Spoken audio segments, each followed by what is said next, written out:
What's good, video pros? Welcome back to another episode of Life of a Videographer. So today I want to talk to you about my first ever video camera. This is the Sony Handycam. This is a point and shoot video camera. Basically put it up to your eye or use your flip out screen, use the light if needed, boom, and get to shooting, right? Now this is wonderful, man. But when I got home, I was just disappointed. It wasn't the quality so much because back then I believe 720 was the standard, and it was shooting 720, but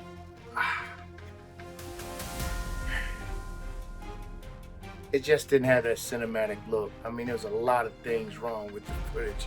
There were things in the shot that shouldn't have been in the shot.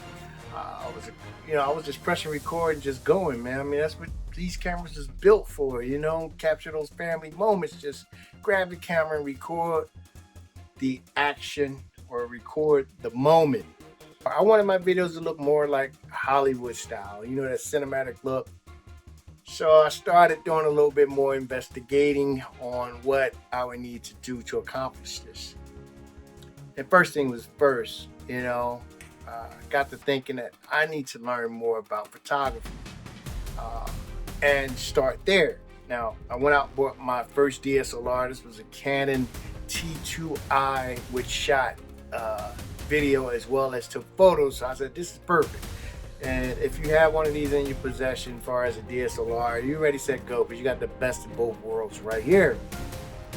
So I had to learn more about composition, lighting, the exposure triangle and rule of thirds, and set up my composition, knowing what to have in the frame, and being a photographer helped me along with that. But throughout it all, it's been a wonderful experience. I met quite a few different photographers who's taught me a lot, and in return, they just asked that I talk to them or gave them some insight on video production. Questions like, will it be hard for them to transition from photos to video? And I said the only way to really answer that question is for you to just go ahead and do it. And other questions would come up like, what do they mean when they're talking about shoot at 24 frames or 30 frames or 60 frames? And I just basically told them that's just the amount of photos being taken within that second. The more frames you have, the better off your slow motion is going to look. For instance, 24 frames is good for cinema. That's what we're used to seeing. It has just the amount of frames per second. And then, you might bump it up to 30 frames. You might see this more so when you're shooting a play.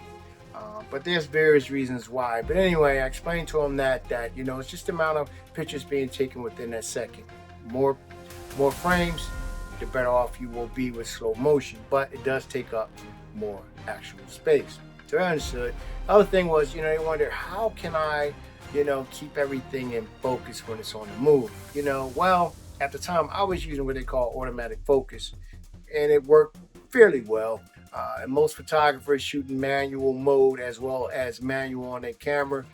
Some of them do use auto mode, which is still cool. I mean, whichever works. But I said if you're using manual, it's just easier for you to dial in and pull focus to where you need it to be.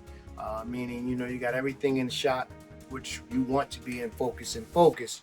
As long as you stayed at that same distance, like if you're shooting your subject and at 5 feet away, stay at 5 feet, and you should be able to keep everything in focus. So as you're moving along, you're walking, they're walking, stay at the same focal distance. And I believe that was helpful.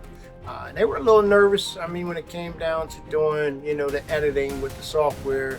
And yes, it can be a little intimidating, but once you get the hang of it, it's pretty much the same as you doing photography editing.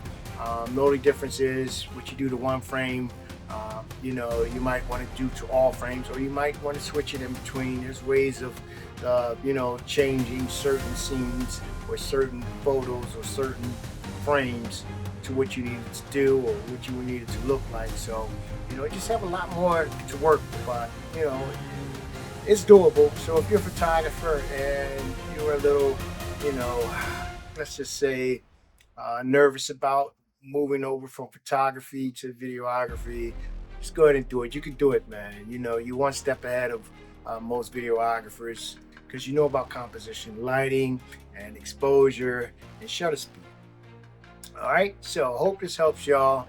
I got quite a few tutorials on this channel here, Video Pro Solutions. Thanks for watching. Remember to capture those moments. Please subscribe and do the best with what you have. Till next video, y'all. Peace.